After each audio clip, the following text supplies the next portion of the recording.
Dr. Tomlinson. I'm at Kansas State University, and on behalf of the team, Laura Edwards at South Dakota State, Hans Schmidt at Purdue, and Tyler Williams at University of Nebraska, welcome you to the third webinar in our series of 6, Climate Change and Water for Agriculture, Education for Extension Professionals. Want to welcome our first speaker today. Dr. Jonathan Aguilar is Extension Specialist and Assistant Professor with Kansas State University. His area is Water Resources Engineering, and his extension program works in the area of technology development and management around groundwater quality, crop water allocation, ET-based irrigation scheduling, and subsurface drip irrigation. Prior to joining Kansas State University, he did his postdoctoral work with the USDA ARS, working with an interdisciplinary team studying spatial and temporal analysis of crop diversity across the United States. So with that, I will turn the floor over to Jonathan for his webinar today, Irrigation Management Perspectives, Keeping Cool and Productive in a Variable Climate. Jonathan, welcome. Good afternoon, everyone. Thank you very much, Peter, for that very nice introduction. What I'm going to talk, just a mic check, is that this is, Peter, is it okay in terms of audio? Yes, you're coming through perfect. Okay, so I will be talking about irrigation management perspective. I titled my presentation as Keeping Cool and Productive in a Variable Climate, because essentially the irrigation, a major part of the irrigation is just keeping the plants cool and productive, whatever the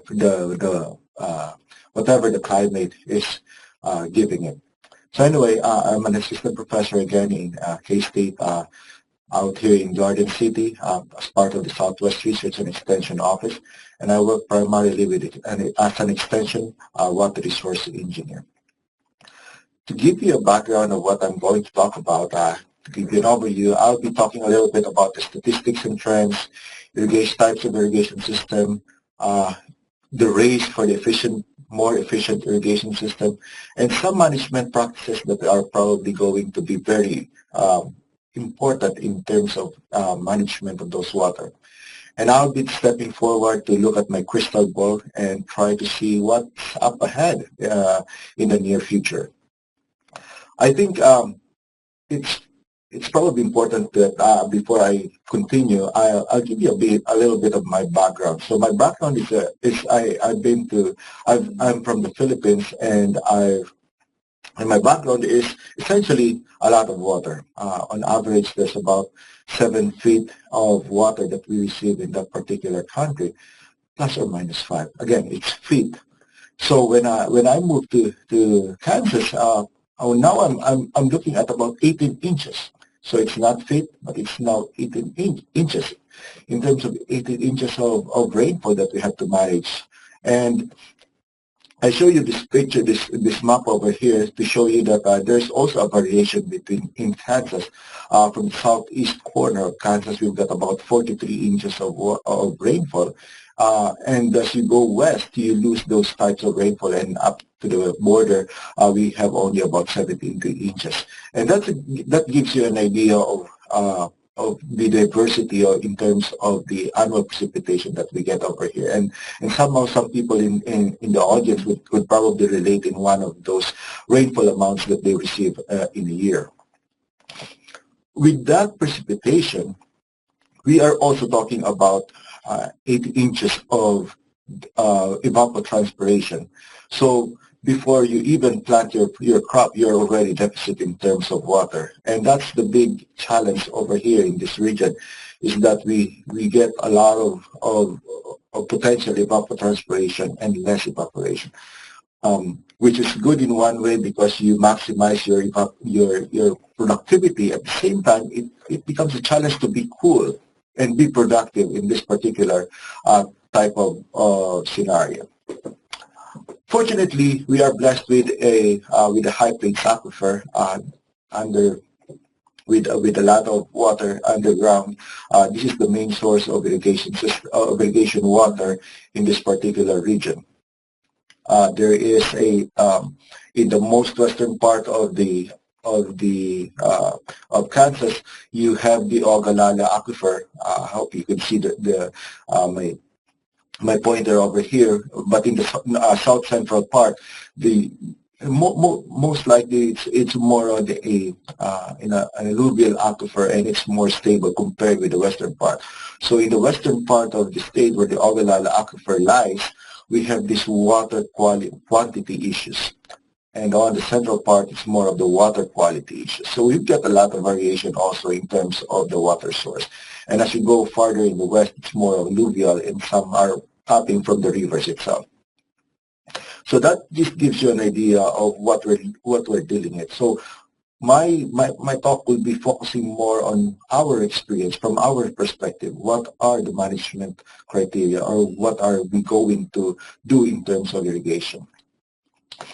Before I go deeper, I usually try to show this picture here taken from the United Nations, and it just gives us an idea of our challenges. Now it's about 7 billion or more, but in the next few decades, we are talking about feeding 9 billion people. And most of it will be the task of agriculture to be able to provide those food. And holding into the a more personal matter, right there in your table, you're talking about the water that you drink and the water that is embedded in your plate. So the water that you drink is just a portion of a small fraction of what is really embedded, of the water that is embedded on what you actually eat in your plate. And that just gives us an idea that yes, we are dealing with agriculture, and we are dealing with a lot of water if we go forward in this particular scenario, whatever the weather gives us. Fortunately, in the U.S., we have been increasingly transforming some of our land into an irrigated agriculture. In fact, from 1959 to about 2013, we have more than doubled the irrigated acres. And in terms of farms, we did not increase so much. In fact, we slightly decreased. But actually, embedded in these numbers, there's a lot of dynamics that is going on. And I will shift you back again to Kansas, where we see a similar trend, where we are essentially have a stable number of acreage in terms of over the years. And this is just the numbers that we've got lately. Carol Danny Rogers, my colleague also in Manhattan, who has compiled all these numbers. From the state level, the blue highlight over here, we are only talking about less than 2% change in terms of irrigated acreage. But if you look towards the west, it accounts to about 9% decline in irrigated acreage. So where is the other changes that are going on? So in the eastern part, there's a lot of other farms that are being transformed into an irrigated farming enterprises. And this is probably a good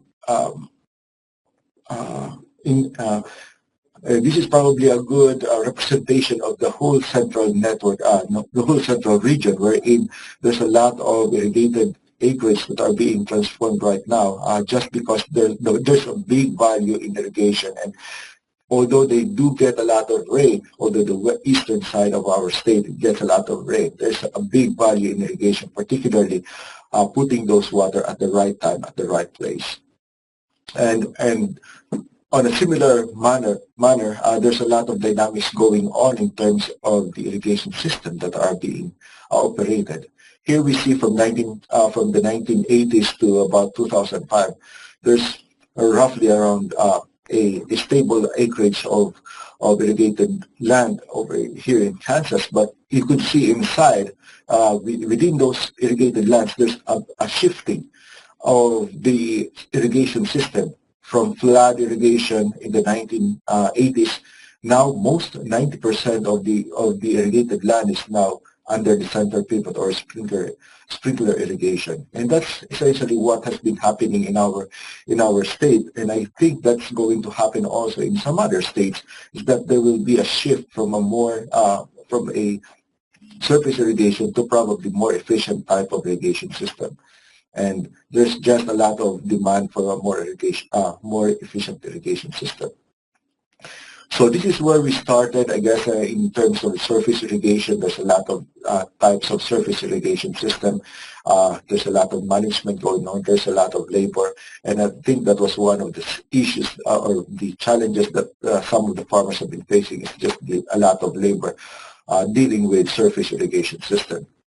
When there was a lot of surface irrigation system, there's also a need to have a management of the tailwater.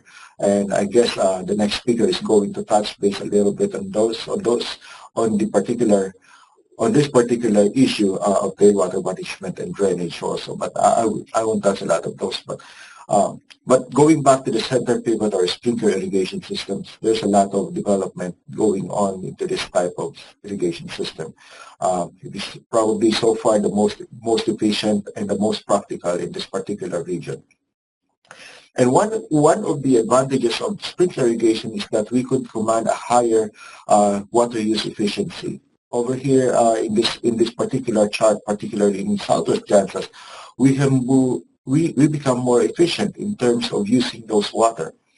In the 1980s, late 1980s, our water use efficiency was somewhere around 8 bushels per acre inch. So for every inch, we are able to transform them to 8 bushels of crop, of corn particularly. And now we are in the late 2000. We are now dealing with about 12 to 13 bushels per acre. And in fact, I'll show you some data later on. We could actually command more in terms of water use efficiency. So this is transforming water into more bushels or productivity. Again, going back to some of the history of irrigation system in irrigation development in Kansas, when the center pivot has been patented sometimes in 1950s, there was a rapid increase in development of irrigation system. But since then, when we realized that we don't really have a lot of water underground, there was a shift in conservation and being more efficient in terms of the use of those water resources. And now in the late in the 1960s, there's a rethinking of that approach, and we call it probably the enhancement phase in our particular scenario. And I think this is going to also to be some of the trend that is going to happen in some of the regions of the North Central area. Looking at the efficiency side, even though we say that the sprinkler irrigation systems are very efficient already, there are still some different types of irrigation system or sprinkler irrigation system.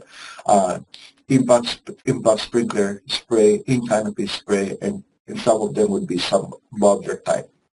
And this just shows you in a very nice way some of the losses, of potential water losses that this system is associated with. So the more you go down into the canopy, the less is the water loss. But it also increases the tendency for surface runoff, which is and some deep percolation. So there's really a lot of engineering that is going on here, particularly in trying to decide which one is best for your particular area. Just putting that in another way, from the sprinkler irrigation system, from impact spray head to spray heads on the drops, you are also talking about the wetted perimeter here. So there's a balance here, or some management decision that has to be done between if you are going to lose it through surface runoff or percolation, or you lose it through evaporation. And there has been a lot of development in terms of nozzle and package options, and these are some of the focus of some of the researches that are going on right now.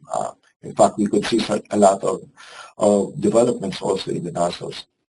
And I'll show you, and I'll talk a little bit about one of these pictures over here in this figure. So moving on, so as we've seen, there is a lot of possible losses that is associated with surface or sprinkler irrigation system. And by far, I think the most efficient system that we have in our arsenal in irrigation system is the subsurface drip irrigation. It's very efficient. It's just applying the water at the with the right amount at the root zone without a lot of evaporation, and that is probably the best system that we have, the most efficient system that we have. Although there is a lot of hang-ups in some areas, particularly with some farmers, because it also entails a big investment, and in some cases, there might be also some management issues and water quality issues, where in this particular system might not be applicable. So, with the idea of subsurface drip irrigation, some people have thought about how about capitalizing on the efficiency of the drip irrigation and putting that in the center pivot irrigation, and that led the way to the mobile drip irrigation, which K-State is now also testing. We have a plant that is dedicated to this particular system being tested. Just using the drip line and put it in the center pivot and see how it goes and see how it performs in the field. This is not a new idea. This is not a new technology. It has been tested. It has been tinkered around in the 1980s, but the technology has came up with some variations, and I think there might be some areas where in this particular type of irrigation system might work. But anyway, I'll talk a little bit about what we have found so far in terms of this performance. So first thing that you would notice is that there's less potential for evaporation. As you can see, you've got a dry part and a wet part, and if it is in a spray mode, it's going to wet all of the things. So you reduce some of the losses that I just pointed out, the impact and the canopy and the evaporation from the air. So this is one thing that you will notice. And in fact, when we measured some of those, there is a difference in the drip line. We noticed that the evaporation is only 4/10 of an inch per day, compared with the sprinkler, which is 600 of an inch per day. So if we accumulate that for a season, we are probably talking about 3 inches that could potentially be saved from by using the drip irrigation system or this mobile drip irrigation. So we see that as a positive thing, although we're still it's still very early to make any conclusive statement right now. But that's one thing that we found out, is that there's an advantage in terms of evaporation losses. Another thing that we found out is that if you go below the surface, there is a good redistribution of water in this mobile drip irrigation, particularly in this part of the area where we still receive some rain, and even though we've got a dry surface in between the rows, due to the redistribution, this is actually where the most of the water we were able to measure. So the two things about this two things to note about this particular result. One is that we could capture any rain even though you are irrigating. So with this relatively dry surface in the middle, it's still able to capture some of the rain that might come in your way. And the other is that there is a relatively uniform distribution of water below the surface. So in terms of the potential for the crops to be able to access that water, there is actually a distribution, which is very positive in one way or another. So with this particular we have this set up in a relatively bigger well, 600 gallons per minute, and a smaller well, which is 300 gallons per minute. And we tested it last year, and we've computed for the irrigation water use efficiency, which is essentially the yield from irrigated compared with the yielded on the dryland. And we found that it has relatively high irrigation water use efficiency that you can find. So there is more potential for this type of irrigation system for smaller wells, not probably on bigger wells. As you can see here, the higher gallonage well, it was closer to about 15 gallons. The water use efficiency was around 15 bushels per acre inch compared with the smaller well. We are around 30 bushels per acre inch in terms of the water use.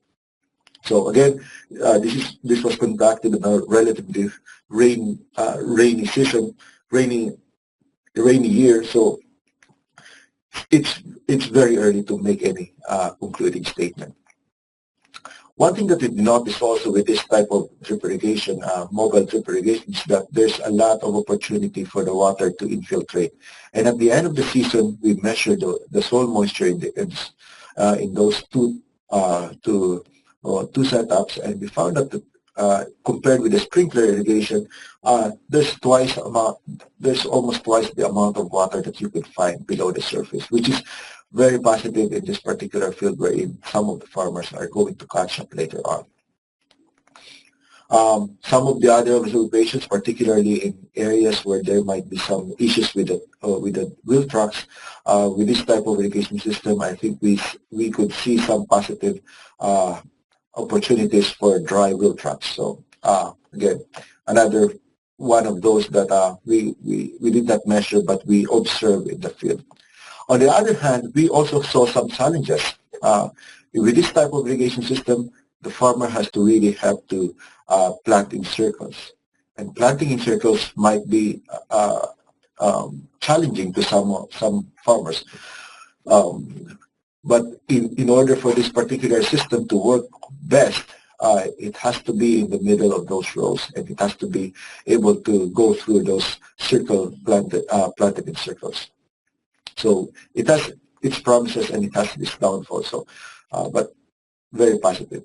So in general, again, our focus is more on the water productivity, making sure that each drop of water is transformed into productivity. And there's a lot of researchers that could be looking at those precision irrigation scheduling deficit, the difference between the full and deficit irrigation. If you have a limited water, when is the best place, when is the best time to be able to do that? And these are some of the researches that are going on in our area. And some of the tools that were developed from those particular researchers are this suite of management tools. We have the crop water allocator, crop yield predictor, and the cascade. So pre-season, we would like to make sure that the farmer knows what he has before he even starts to plant. If he has a limited water, what are the options? What are the crops that would be best in terms of the net income that he will get from those types of crops that are available. Once he planted those crops, in-season the crop yield predictor would be what we call an in-season tool in order to be able to modify some of the irrigation management that he's doing. But on a daily basis, weather, primarily driven by weather, CANSCAD is one of those tools that the farmer could use in terms of irrigation scheduling. So this is based on evapotranspiration irrigation scheduling, ET-based irrigation scheduling. So those are some of the tools that came out from those types of researches that are going on. On the irrigation system itself, we do have different types of irrigation system, from surface irrigation, centrifuge boat, and the subsurface drip irrigation. There's a lot of challenges and opportunities that we could be looking at. As I mentioned a while ago, going from the centrifuge to an SDI, there's a lot of economics that has to be considered because it's a big investment for some farmers. Although it's very efficient, but sometimes some of the farmers are hesitant to be able to jump and put in their investment in that particular change.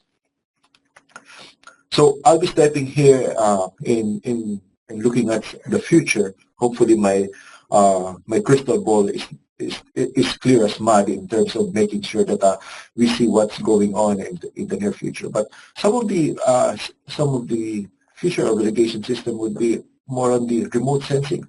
For example, using the satellite to be able to manage or schedule the irrigation scheduling, the application of water.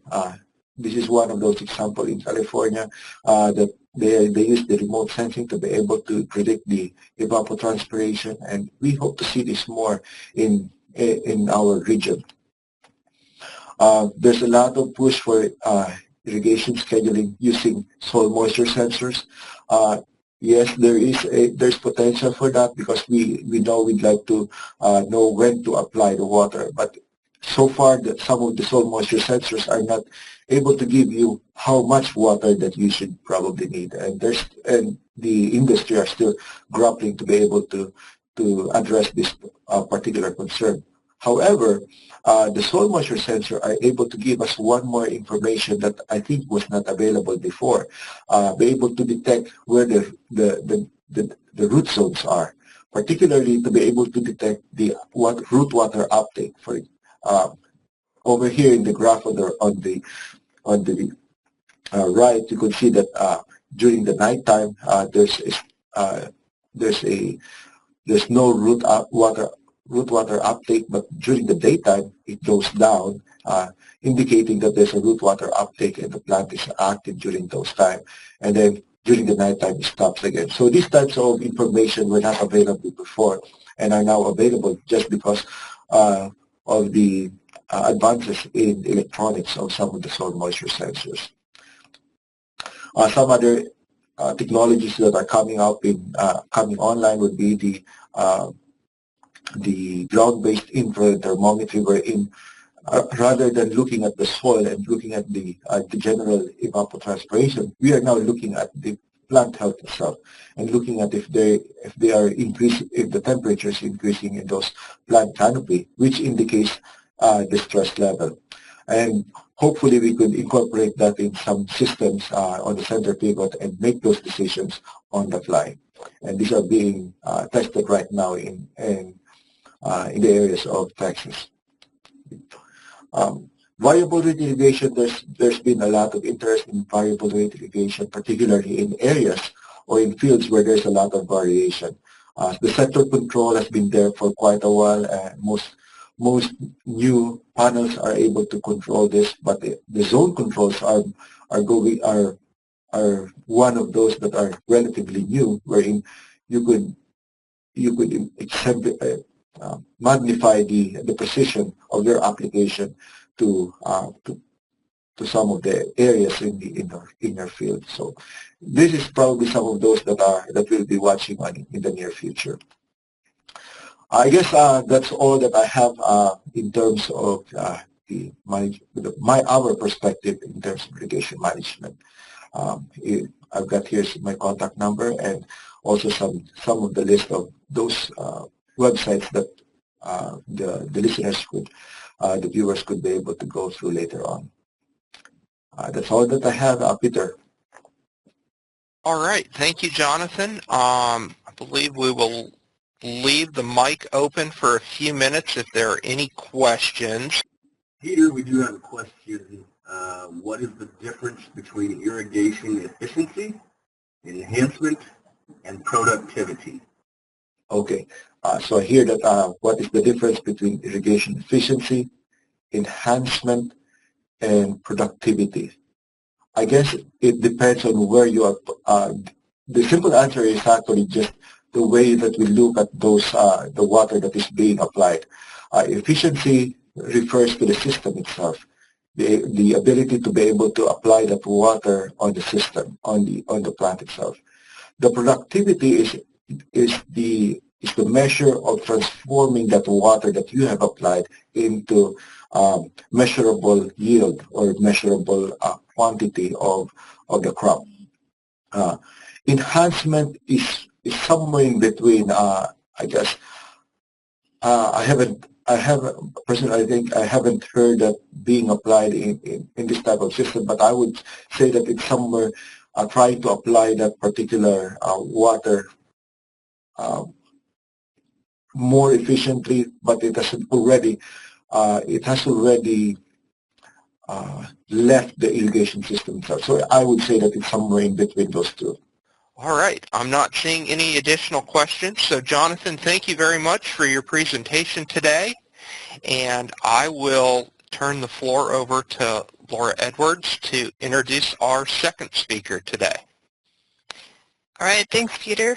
Yes, this is Laura Edwards from South Dakota State University Extension, and I have the pleasure of introducing our second speaker in this hour for the webinar series. So we just heard from Jonathan more on the dry side and on irrigation discussion, and now we're going to hear from Jane Frankenberger more on the kind of wet side of the region and looking at drainage in agricultural lands. Jane is a professor in ag and biological engineering at Purdue, and she went to school at St. Olaf College in Minnesota, University of Minnesota, and Cornell University. She spent 8 years working in Africa before joining the department at Purdue. And in addition to that, she had a short stint there in Washington, D.C., working for EPA and USDA. She's led several projects throughout Indiana and the region, looking at public water supply, water quality, and various agricultural water projects. And today she will be talking on managing water for increased resiliency of drained agricultural land in the north central region. And we're happy to welcome Jane. Go ahead, Jane. Okay, thanks, Laura, and hello, everyone. Yes, I have done many things in the past, but now I spend most of my time on drainage. So I was happy to talk about this, except that I've been looking forward to this webinar maybe with some trepidation because it combines something I do know a great deal about, which is water management and drainage, with something that I'm really far from an expert in, which is the implications of climate change on that water management.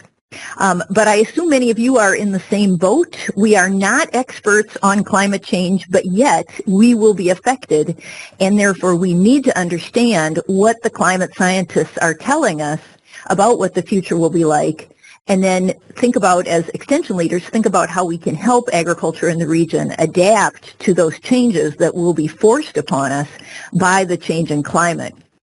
Before I go further with the climate, I thought I might just mention what drained land is, in case some of you don't know. I put up two maps there because frankly, we don't know for sure. There's no general data collection that collects information on drained land. The Natural Resources Inventory in 1992 put up the map on the left, and the more soils-based estimate, which is probably closer, the map on the right. Both of these are a little old because drainage has moved well into North Dakota and South Dakota, areas where previously there wasn't a lot of drainage. But anyway, it's that crescent, the eastern corn belt, is the area that I will be talking about. So it's quite a different area than what Jonathan just talked about. But now, so that's the drained land. Now we want to go back to the question of resiliency, and that means, resiliency to climate change. So again, I'm not a climate scientist. I did watch the two previous webinars to see what had already been shared, and the fact is I try to listen to climate scientists a lot. So what I say is based on the consensus of experts in the climate area, not including me, but we can't be experts in every area. So in those areas where we don't have particular expertise, it's important that we listen to those who do.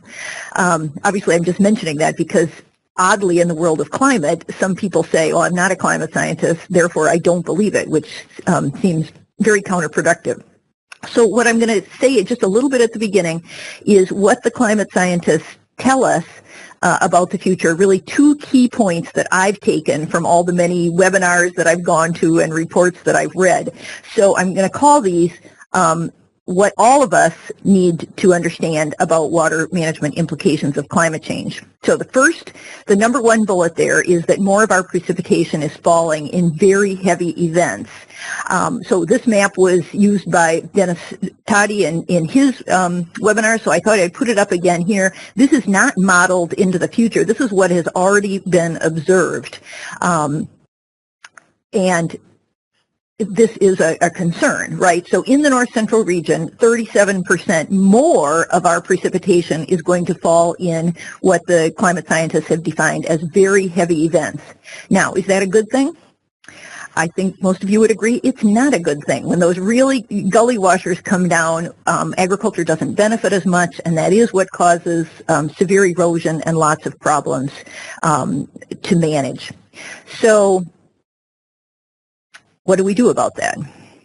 How might we respond to the fact that we're going to have more very heavy precipitation events? Well, if you're like most people in my part of the region, you probably thought we'll install more tile drainage. And for those of you who are not familiar with it, what's typically called tile drains is really just the perforated tubing that you see there in yellow, and that's plowed into the ground about 3 feet down. And this process, which used to be slow and tedious, has become astonishingly fast. These large plows can move several miles an hour, so thousands of feet can be installed in a day. So there isn't a lot of constraints, labor-wise or cost-wise, on getting a lot more tile drainage in the ground. So the question I ask then is, can we just drain our way out of the problem that we've got these very heavy precipitation events? This photo is not atypical. It's taken at one of our Purdue research farms, the Davis-Purdue Agricultural Center. And you think, oh gosh, there's a wetness problem. The corn there is really suffering. This was in June. Maybe they don't have enough tile drains laid, but this was actually where we had installed more drains as part of a field day and are conducting research there. So the problem is not the tile drains in the field, it's the problem of downstream. We're simply at capacity. So I'm showing this photo because it shows this standpipe where the farm manager goes out and looks at the situation in the main drain. So this looks down into the main and sees that the level of the water in the whole main is at the level of the water in the field. So that's why it's not draining. There's no lack of tile drains. There's lack of an outlet. There's just a lack of capacity. So in a field like this, we find that at some point adding more tile drains will not help because the capacity is exceeded downstream. So more heavier events is going to continue to cause us problems that we cannot easily solve. There's another issue, though, and this is one I talk about a lot, which is that with our tile drainage, and if there's more in the future, it'll be exacerbated, nutrient losses are occurring. So we've known for decades that much of the nitrate that, for example, gets in our streams and goes to the Gulf of Mexico and causes such problems there moves through the tile drains. I don't think I'll take the time to explain why that is, but basically it's just a case of no matter how we manage, during the long winter where there's no cover, unless there's cover crops, the nitrate is going to run down. What's newer research, and especially is occurring in the western Lake Erie Basin, which is hot on the news, they just announced, I believe, $46 million today to try and address phosphorus in Lake Erie. It's been shown more and more that the phosphorus also moves through the drain tiles, and that's newer. People did not expect that to happen. So when we have those terrible problems like the drinking water supply for a city of 500,000 people, Toledo, that was contaminated by toxic algae, which is a result of phosphorus that comes in the watershed, the tile drains probably make the problem worse, and more drainage will probably make the problem even worse. So that's another reason that we can't just think, oh, heavier precipitation, we'll just install more drainage as a way to deal with it. Although we probably will install more tile drains. It's just that it won't solve the whole problem.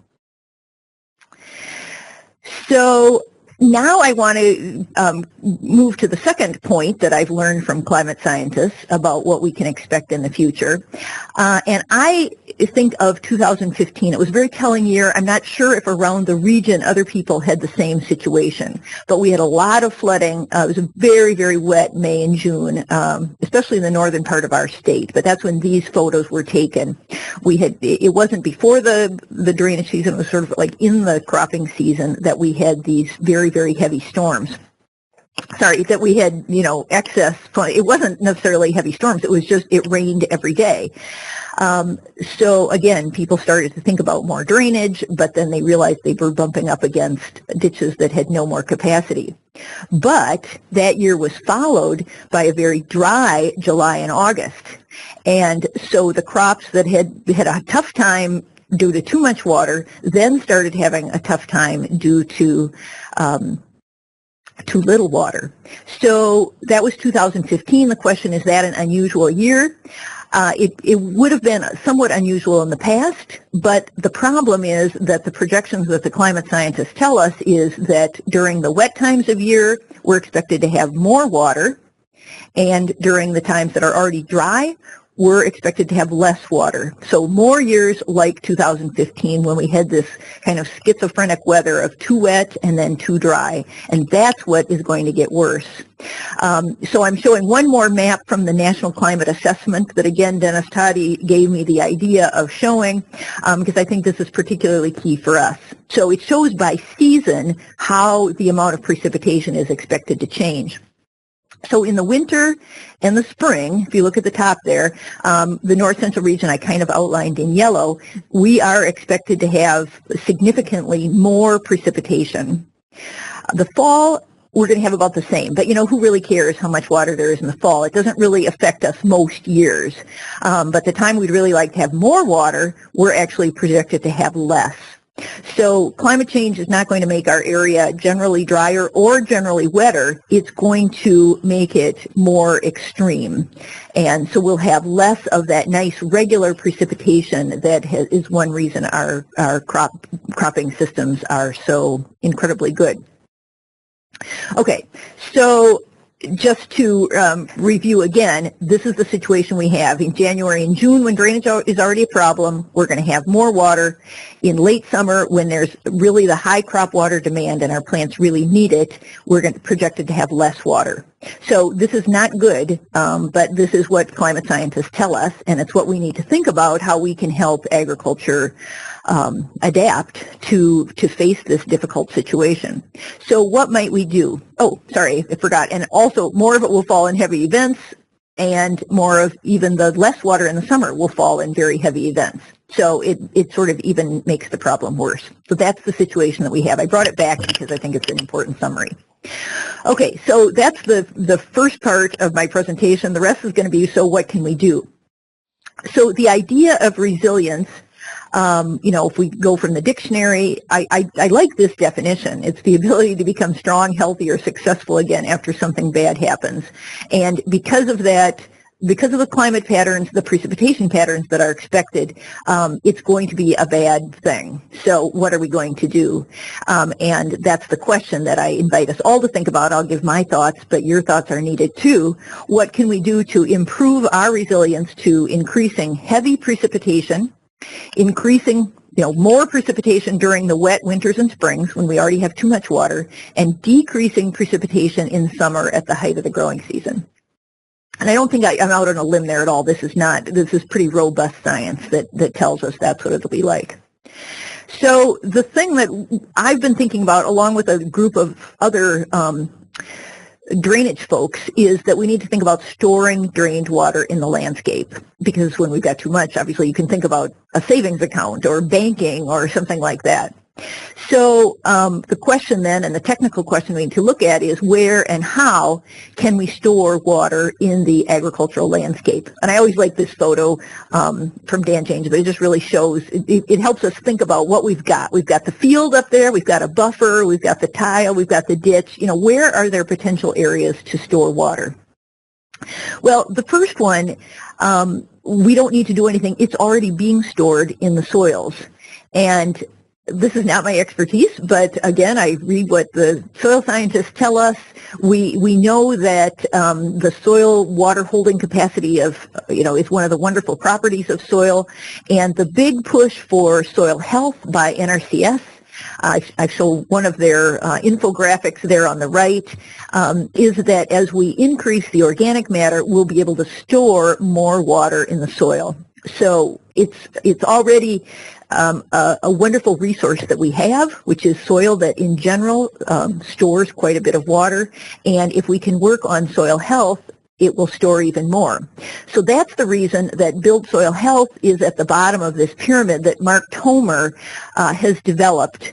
And this image is from the Ag Conservation Planning Framework. If you don't know about it, it is stored on the North Central Water site, and so go take a look. He's doing a lot of webinars on it, and it's just a very nice framework that helps us all think about it.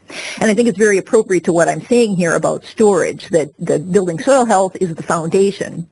But probably we're not going to get enough water storage there, so we need to think about other places we can store. So as we go up the pyramid, can we control the water within the fields or below the fields?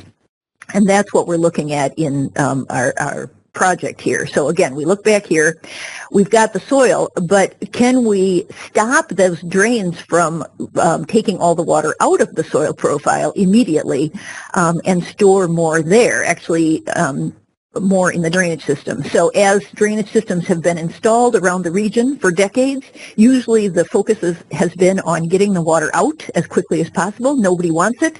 It's looked at as a waste. That may seem odd in Kansas, but for us here, that's how it's been looked at. But can we hold the water back?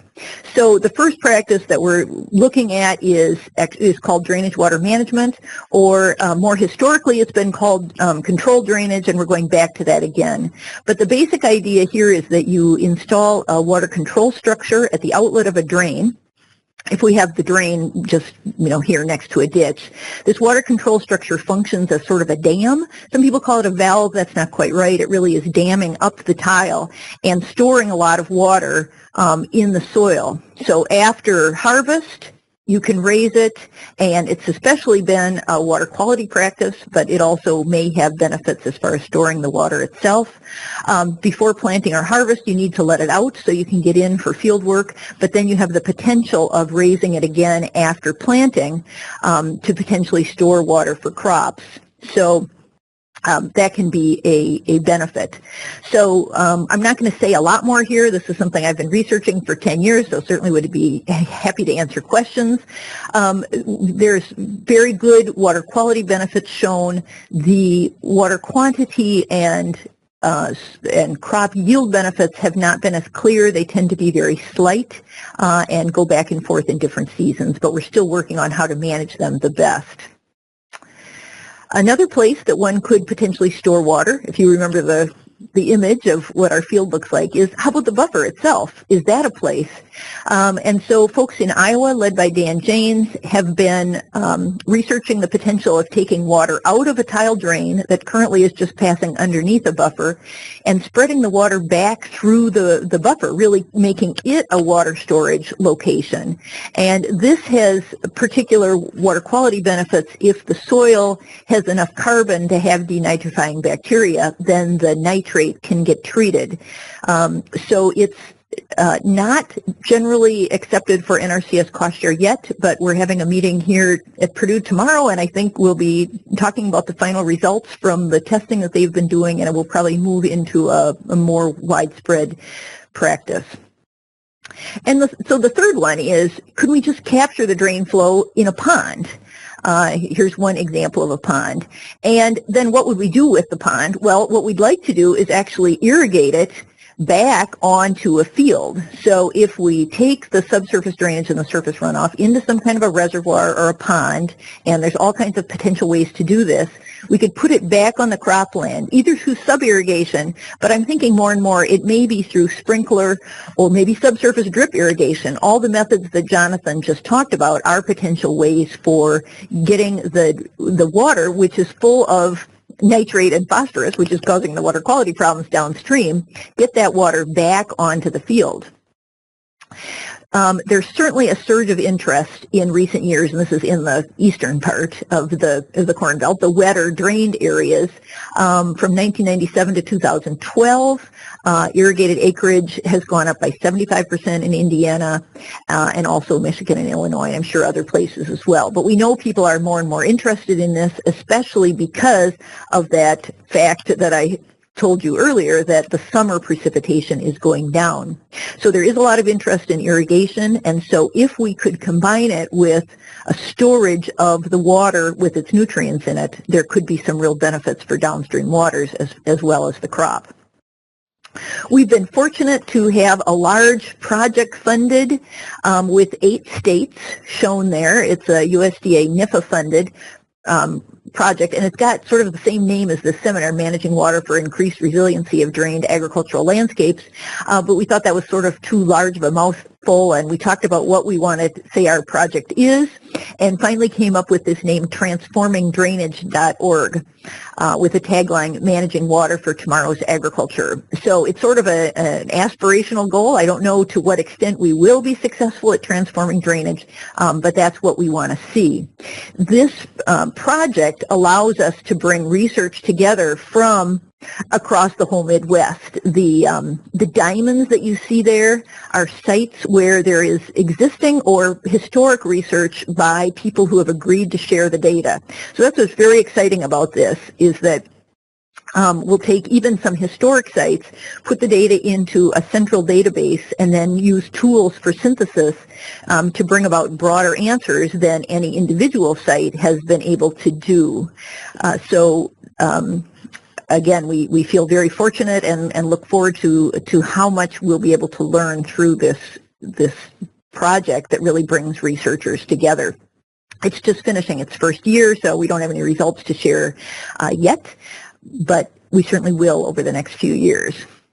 So I guess I'm going to close with just a few more slides about this. So again, the goal of this project is to transform drainage with the idea that as people design and implement agricultural drainage, instead of thinking of water as something we need to get rid of as quickly as possible, that even mentality would be transformed to include water retention, water storage, and even the idea of water recycling, so that the water and nutrients that are coming out of the drain could be put back on the field during the times when they already need it, and in the future, under future climate conditions, will even need it more and more. And as a result, then, that agriculture on drained land would be more resilient to climate change. So I will end there and see if there are any questions. All right, thank you, Jane, for that great presentation. I have a question for you, Jane, while we're waiting here. So you mentioned that there's quite a bit of new irrigation going in, especially in the eastern Corn Belt. Have those been tied in with drainage that's already built there, or are they building all new infrastructure? Right, for the most part, it has been new. So there is a practice called sub-irrigation or subsurface irrigation that you can push water through the tile drain system, and that would use the existing infrastructure, although it usually needs narrower spacing.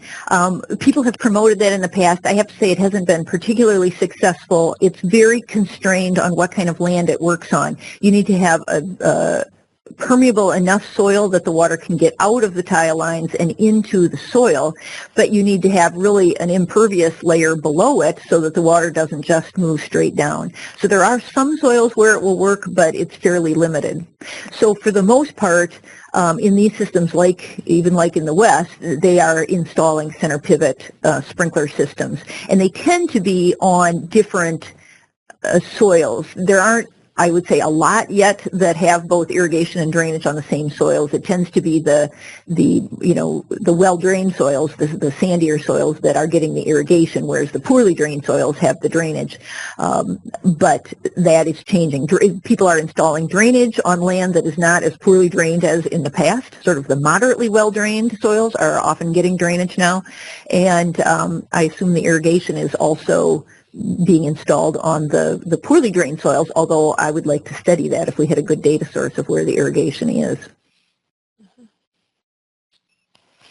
Great, thanks. And there's also a question here in the chat box. How much drained land is also sub-irrigated? You know, I should probably know those numbers, but I'm sorry that I don't. My general estimate would be that it's quite small, you know, less than 1% of the drained land, but I'm afraid I don't know the numbers. There are just a few contractors that have installed it, and where it's installed and where it's on the right soils, it works very, very well. I know one farmer who just raves about it. He likes the fact that, you know, nobody can even see that he has irrigation. It's hidden. He likes that, and he feels that it's working very well. And he does have a sandier soil. But on other lands, they've been more challenged. So it's going to be in very specific places. So that's why I say that the concept of irrigating drainage back onto the land can't be tied directly to only sub-irrigation, because we'd have too few potential sites. As it is, we're searching for sites that will sort of work, and that's another area of active discussion. You know, what kind of people would take out, would they take part of their good prime farmland for the pond, or would you put it in a, you know, in a swale, or where could you put it? Can you put it in the ditch? You know, all these different places of where you could store the water are really being questioned too. Also, Jane, could you remind us where we can find Mark Tomer's conservation pyramid again? I saw that in your presentation. And yes, should I go back to it? So it's at the North Central site. Let me just go to it directly. Sorry, I thought I could go directly. So the Ag Conservation Planning Framework is at northcentralwater.org/ACPF. And if you forgot the web address for our Transforming Drainage, you know, site, we put it in the logo so no one would forget it. There it is. That's the URL for our project. Gary Wyatt is asking in the Q&A, with more Midwest farms being heavily tiled and surface irrigation added, is there concern for less groundwater recharge? If I heard that correctly, was it the question is there concern about less groundwater recharge with the addition of tile? Is that correct? That appears to be correct. Okay. So, you know, we talk about that sometimes, but basically when land needs tile drainage, it's usually because there's some kind of a very impervious layer below the soil. So here we have a lot of glacial till, which doesn't let much water through, or it could be bedrock or fragipan or something. If there was much groundwater recharge going on, people would not tend to put in the tile drains. That's what we tend to say. So it's those areas tend to have a very low recharge anyway. But there is no doubt that it will decrease whatever recharge that is, because the path of least resistance then would be to go out through the tile drains. But our recharge tends to happen in a few, you know, in different areas rather than those very poorly drained soils in agricultural fields. all right, Jane, this is Laura. There's a question in our chat box there. Do you think there will be pressure to increase the water removal rate of drainage systems that you said are at capacity? Yes, I think there absolutely is. And just a couple weeks ago, I met with the people who manage county drains. In our state, that happens to be called the county surveyors. You know, other states it might be the drainage district associations or county engineers or whoever. And they are searching for guidance on when they should listen to farmers who say you've got to expand the size of those county mains, because if people were draining before with 80-foot spacing and now they all start putting in, you know, 20-foot spacing, let's say, there's obviously going to be a demand for more water, you know, more larger pipes downstream. But, you know, how is that going to be paid for, and is there enough capacity somewhere else downstream? So I see that as a very major issue of figuring out a fair way to allocate the drainage system that there is. You know, almost everywhere I know there is no, there's no regulatory constraint on people draining their own land as fast as they can. And what it usually means is the upstream people can get their land all drained, and the downstream people that are more on the level of the larger drain will not get it drained. So yes, I see that as a major issue, if I've interpreted the question correctly. Yeah, I think that's what they're asking, is what I understand. The situation of more wet when it's wet and more dry when it's dry forecast reminds me very much of the rainy and dry seasons in tropical climates. Do either you or Jonathan even know of work looking into translating that management of agriculture in those climates into our more temperate climate? Oh, that's an interesting way to look at it. I mean, I think what we've got to recognize, and anybody who's worked in tropical countries, I think appreciates very much our wonderful, even precipitation throughout the year. And, you know, we need to give thanks every day for how fortunate we are that in most years we have rain regularly spaced through the growing season, and that in tropical countries they simply don't. How to translate some of the things they found? Yeah, it's an interesting question. I can say that these ideas of storing water in ponds is being looked at least in China. I know there's been some published papers on it, but I guess that wouldn't necessarily be tropical. So I won't say more. It's an interesting suggestion. I think on the whole, it's our agriculture tends to be more productive, and it is in part because we haven't had those conditions, but we certainly should think about that. Interesting suggestion. Jonathan, do you want to say anything? I don't know if he has the mic still. Yeah, I think my take on that is that we are just talking here about the rainfall, but one thing that that we should consider in those types of agricultural setting is the humidity and the pest and disease. Those are two different, I would say, animals that you should consider in your management, because even though you've got a lot of water, there's still some other kind of microcosm that is happening in those types of agricultural situations. Great, thanks, Jonathan. And the last question is, are there any states or counties mandating wetlands or earthen storage to store water for irrigation center pivots being permitted, storing water to be used for the irrigation system? I assume that's for me. I'm pretty sure there are not. This is a very rare situation so far. A few things that are pushing the regulatory in the regulatory world is one in Michigan, where we've seen some of these systems.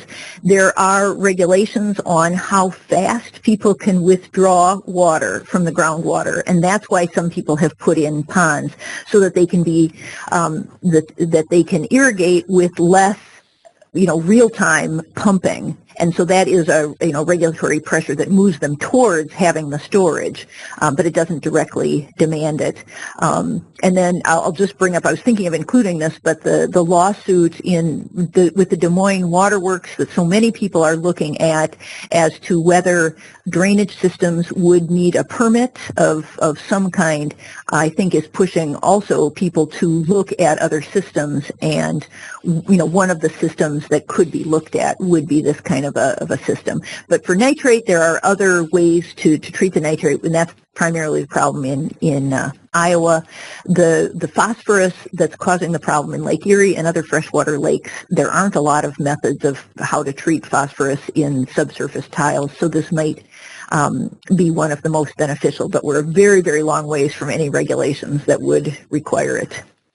The first step would be simply to have voluntary payments by NRCS, and that's what we're hoping to move towards. Great. Thank you, Jane and Jonathan, for your presentations today. And we will have our next webinar in this series the week of April 18th. We haven't set the specific time and date yet, but please check out climateagwater.wordpress.com. And future webinar information will be posted there, as well the recording from this and all other webinars that we've had so far. So please visit that website, climateagwater.wordpress.com. And thank you for your attendance today. We look forward to seeing you in the next webinar.